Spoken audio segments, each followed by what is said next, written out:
पेरूच्या शेतीतून शेतकऱ्याने चक्क एका वर्षात घेतली XUV 700। जवळपास आपल्याला 40 ते 45 लाखाचं उत्पन्न झालं। मग एवढं पुढचं नियोजन काय केलेलं आहे? खरं बघावं म्हणलं तर एवढे पैसे झाल्यानंतर माणूस गुंतवणूक करतो, काय करतो, पण आता थोडंसं गाडीची आवड असल्यामुळे मी ह्या वर्षी XUV 700 ही गाडी शेतीच्या पेरूच्या जीवावर घेतलेली। पेरूच्या जीवावर एकच महिना झाला घेतलेली आहे। बरं। आणि थोडी शेती खरेदी केली होती, त्याला थोडंसं इन्व्हेस्टमेंट लागली होती, ती त्यातून केली। जमीन मुरुमाची, कोणाला वाटलंही नव्हतं या शेतात सोनं पिकेल। हो, सातारा जिल्ह्यातील फलटण तालुक्यातील निरगुडी गावचे सरपंच सचिन सस्ते यांनी हे करून दाखवलं। बघावं म्हणलं तर क्षेत्रफळ निरगुडी गावाला खूप कमी आहे आणि सर्व मुरमाड जमिनी, त्यामुळे ऊसाचं पण व्यवस्थित ॲव्हरेज मिळणार नाही। ऊसाला पाणी भरपूर लागतं, त्यामुळे पहिलं निरगुडी गावात द्राक्ष पिकत होती। द्राक्ष डाळिंबाचा जास्त भर होता।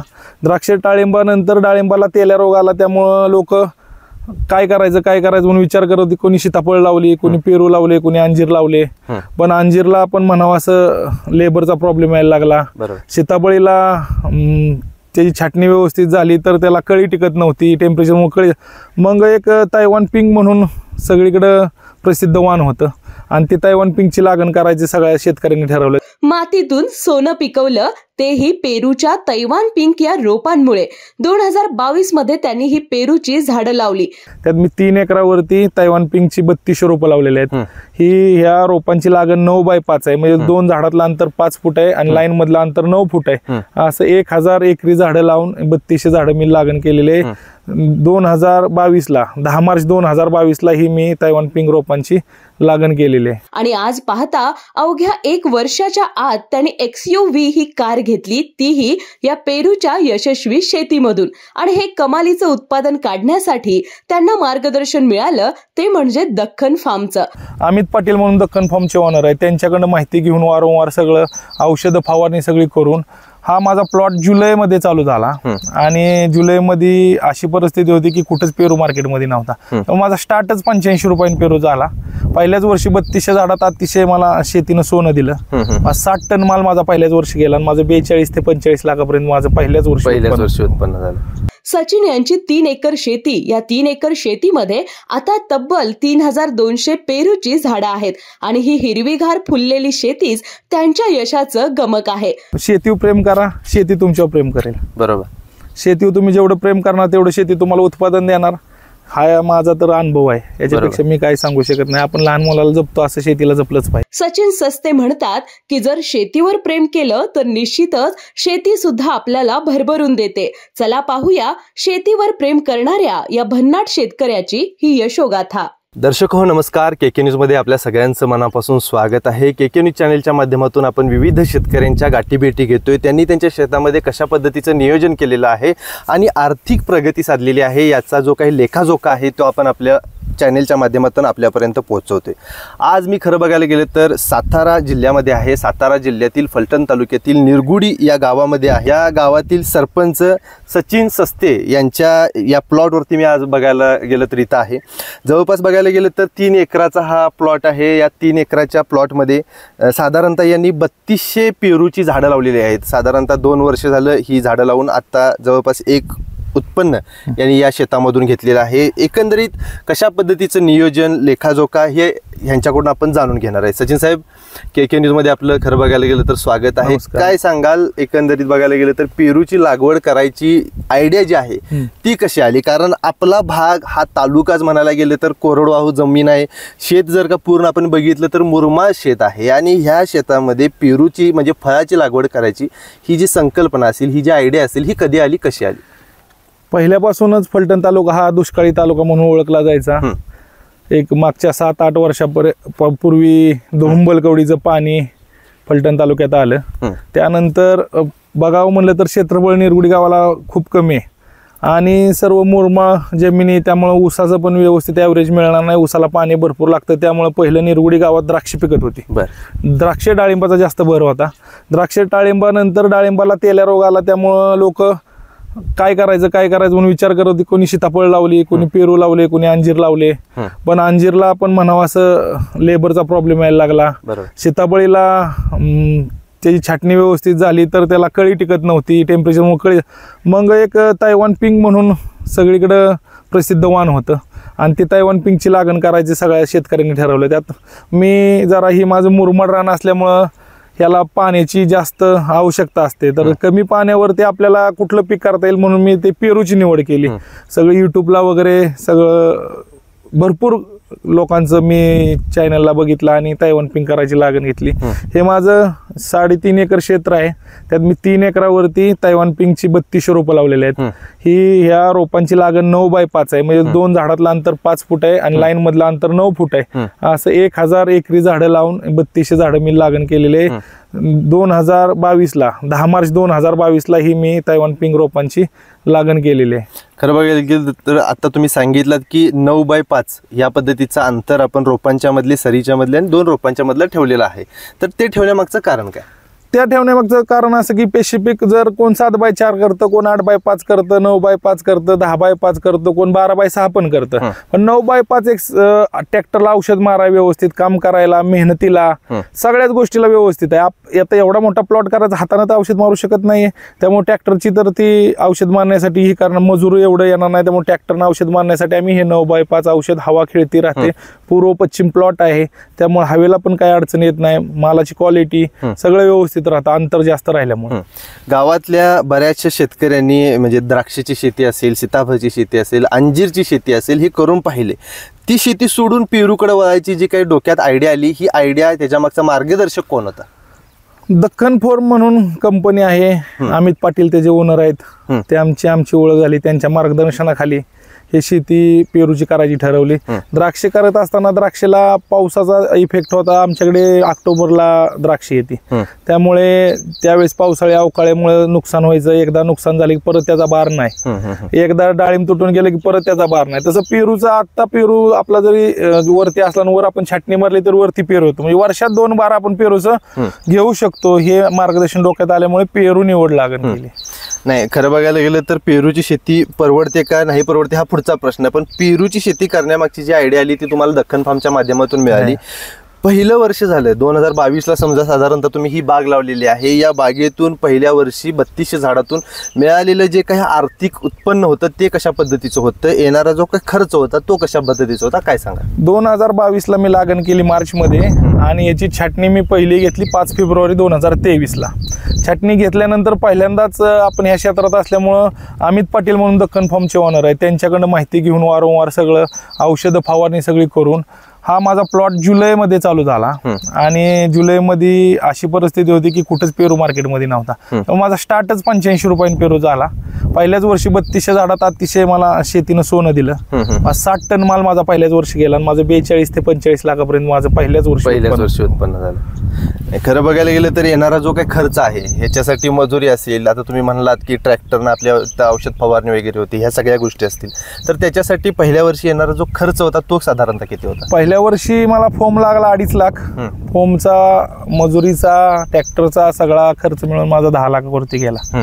एकरी 3 लाख रुपये माझा खर्च झाला, त्यामुळे 10 लाख रुपये माझा तो खर्च पहिल्याच वर्षी झाला आणि मला 32 लाख रुपये प्रॉफिट पहिल्याच वर्षी झालं. साधारणतः बघायला गेलं तर पेरूची शेती साहेब परवडते का, आणि परवडत असेल तर शेतकऱ्यांना काळजी कोणती घ्यायला पाहिजे?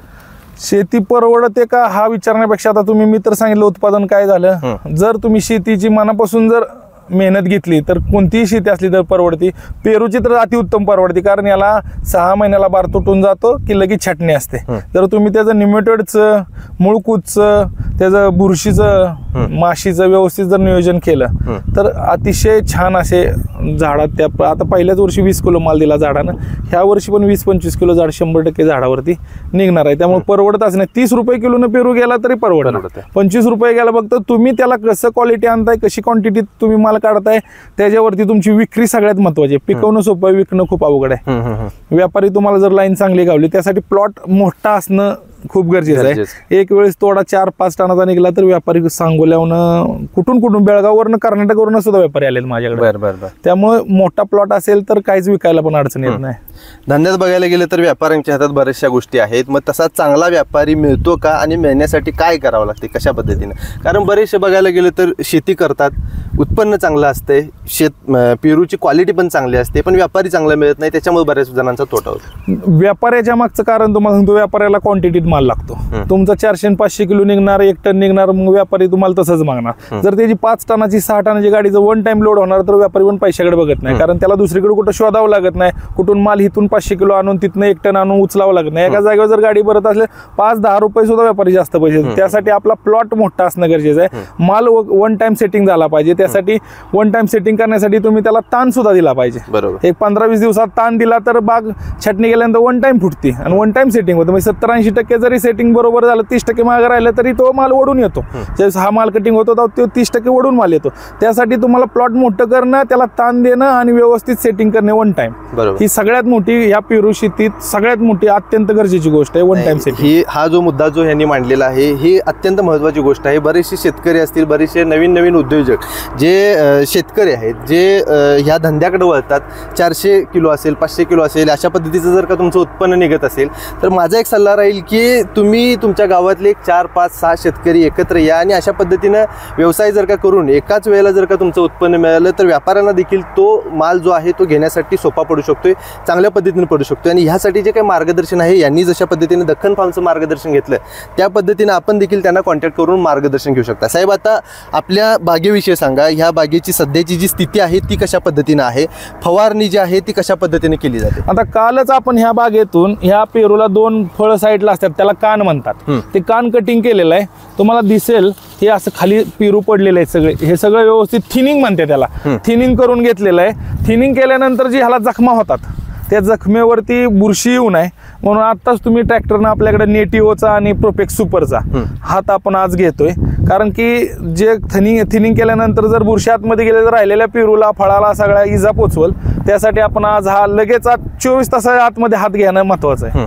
त्यामुळे आजची परिस्थिती तुम्ही बघताय, एक 70-80 कुठं 100 अशी फळं झाडावरती लागलेले आहेत. आत्ता जर का बघायला गेलं तर सेटिंग कशा पद्धतीने आहे बागेचं, काय सांगा? सेटिंग आता अशा प्रकारे झालंय की आता एक 8 दिवसात फोमिंगची परिस्थिती आलेली आहे. फोम घालायला पेरू आलेला आहे आणि पूर्ण पेरू आतमध्ये पाल्यामध्ये आहे. त्यामुळे ह्याला सनबर्लिंगचा वगैरे कुठलाही त्रास होणार नाही. तुम्ही कुठं बघा, आतमध्ये सगळा पेरू लागलेला आहे. त्यामुळे एक 8 दिवसात ह्याचं फोमिंग पहिलं होईल. पहिलं फोमिंग 70% होईल आणि नंतर एक 8-15 दिवसानं 30% राहिलेलं फोमिंग होईल.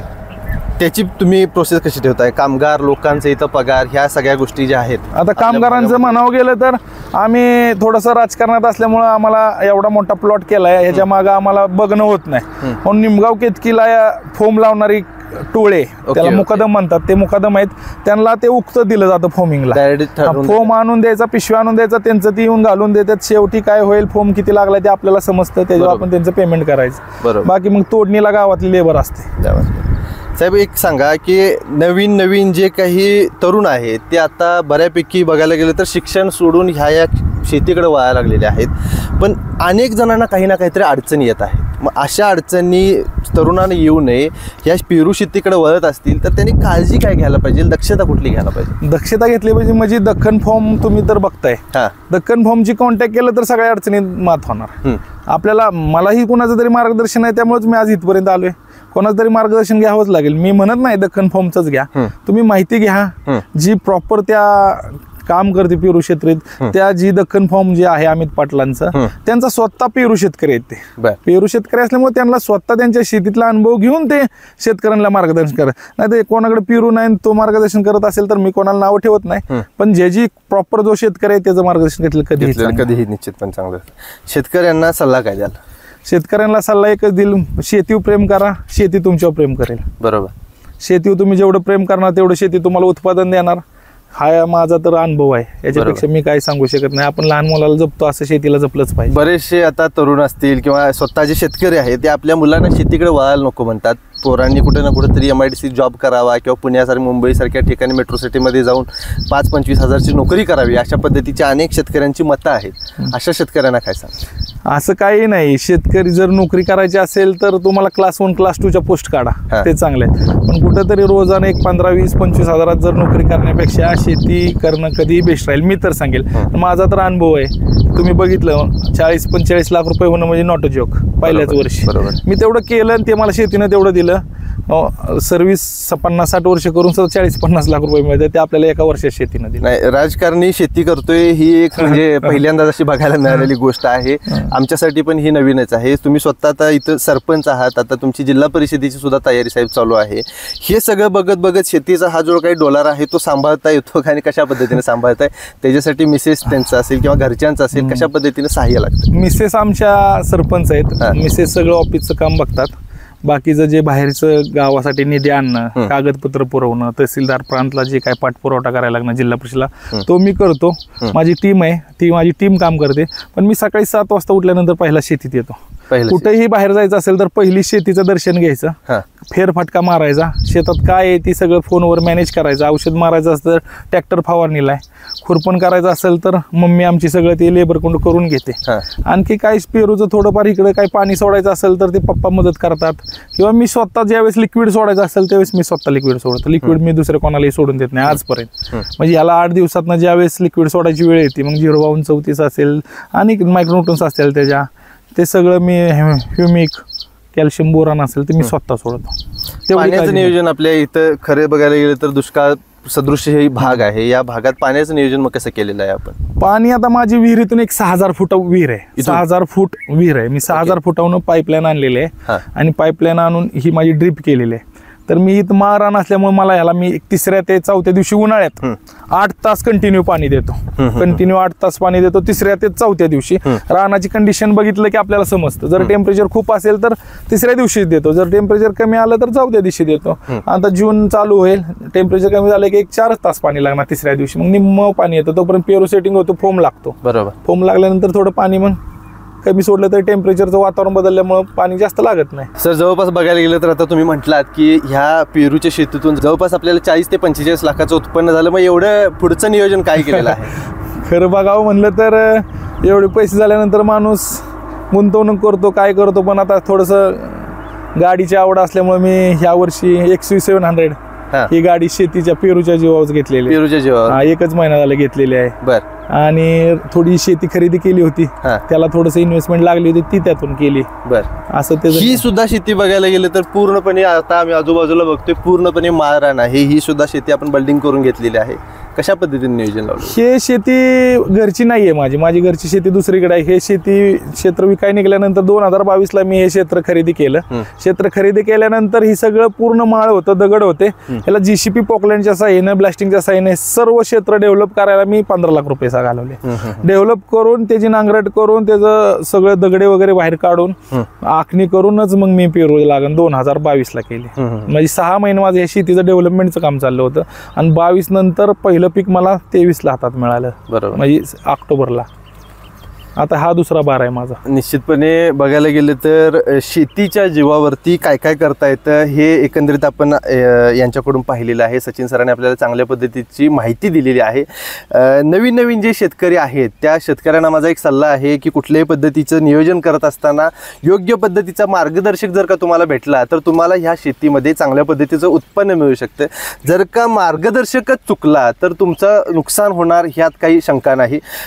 सचिन सरांनी जवळपास बघायला गेलं तर दख्खन फार्मच्या माध्यमातून चांगल्या पद्धतीने आपल्या शेती फुलवलेली आहे आणि त्यांना त्याचा फळप्राप्ती देखील चांगल्या पद्धतीने झालेली आहे. KK न्यूज चॅनलच्या माध्यमातून आपण विविध शेतकऱ्यांच्या शेतावरती जातोय, त्यांच्या गाठीभेटी घेतोय, त्यांच्याकडून त्यांचं शेतामध्ये आलेला जो काही अनुभव आहे ते आपल्यापर्यंत आपण प्रामाणिकपणे पोहोचवत असतोय. तुम्हाला आजची ही स्टोरी कशा पद्धतीने वाटली हे आम्हाला कमेंट करून जरूर कळवा. तुर्तास तरी या व्हिडिओसह मी इथं थांबतो. KK न्यूज चॅनलसाठी कॅमेरामन सचिन वरेकर यांच्यासह मी अभिजित. धन्यवाद. अशाच नवनवीन अपडेट पाहण्यासाठी आमच्या KK न्यूज चॅनेलला सबस्क्राईब करा.